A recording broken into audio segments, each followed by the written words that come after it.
আজকে বন্ধুরা জানো তো সেরকম কিছু রান্না করিনি। আজকে আমি শুধু রান্না করেছি এই রকম ডাল করেছি, বিউলির ডাল করেছি শিম আর মূলো দিয়ে, আর ধনে পাতা দিয়েছি বন্ধুরা। এটা কিন্তু বিউলির ডাল ভেজে রান্না করেছি, কারণ হচ্ছে এটা শীতকালেই ভালো লাগে, গরমকালে কিন্তু শিম মূলো ছাড়া এটা ভালো লাগবে না। আর আমি করেছি এই রকম লাল লাল ঝাল ঝাল করে ফুলকপির তরকারি, একটু জমিয়ে রান্নাটা করেছি। শুকনো লঙ্কা বেটে আমি বন্ধুরা রান্না করি, আমি কখনো গুঁড়ো লঙ্কা খুব রেয়ার কম খাই। আর ছেলে এই দেখো কালকে চচ্চড়ি ছিল, বলল মা আমি চচ্চড়ি দিয়েই ভাত খেয়ে নেবো। কালকেও খেয়ে নিয়েছে, ও ভীষণ ভালোবাসে চচ্চড়ি খেতে। এই দেখো বন্ধুরা চচ্চড়ির নিচে ডাঁটাগুলো সব রেখেছে, শুধু শাক শাক দাও। আরে বাবা শাক শাক কি সবসময় থাকে? ওর বাবাও বলবে শাক শাক দাও, ওর ছেলেও বলবে শাক শাক দাও। আরে বাবা শাক তো সবসময় শাক শাক পুরো থাকে না। এখন আর কী করবো, আমি ডাঁটাগুলো চিবই বেশিরভাগ, ওরা শুধু শাক দাও।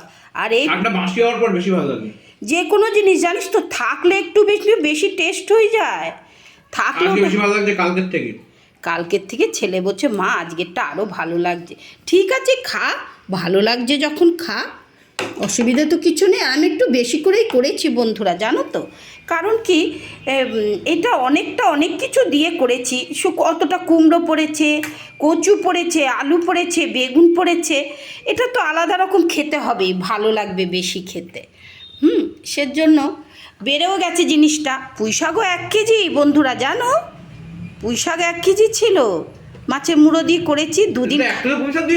হ্যাঁ, আর এটা কি বলতো 2 দিন খাবো বলেই করেছি, একদিনের জন্য আমি করিও নি। এত কষ্ট করে করেছি, তার আগের দিনে ভাজা ভুজি করে। আর ফুলকপির তরকারিটাও খুব ভালো হয়েছে দেখ, একদম।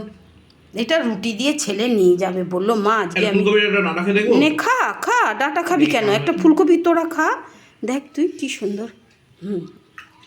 ফুলকপি কিন্তু একটা আলাদা ব্যাপার আছে, বাঁধাকপি খেতে চায় না জানো তো, বাঁধাকপি খেতে চায় না, ফুলকপি খুব ভালো। খা, খাবার জন্যই তো হয়েছে, নে খা, তোর ইচ্ছে হলে তুই হ্যাঁ নে শাক দিয়ে খেয়ে। কেন রুটি দিয়ে আরও আছে, ওইটুকুই নাকি, এইটা রেখেছি, এটা ঠান্ডাও হবে হবে সেজন্য রেখেছি, খেয়ে নে।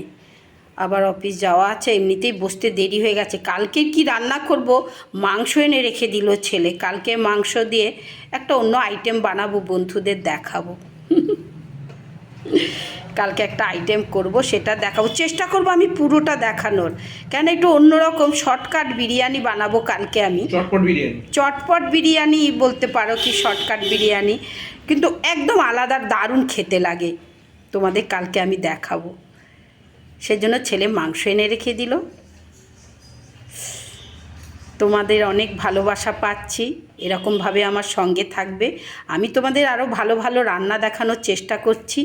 হ্যাঁ, এরকমভাবে তোমরা আমার পাশে থেকো বন্ধুরা, অনেক ধন্যবাদ, তোমাদের অনেক ভালোবাসা রইল তোমাদের জন্য আমার।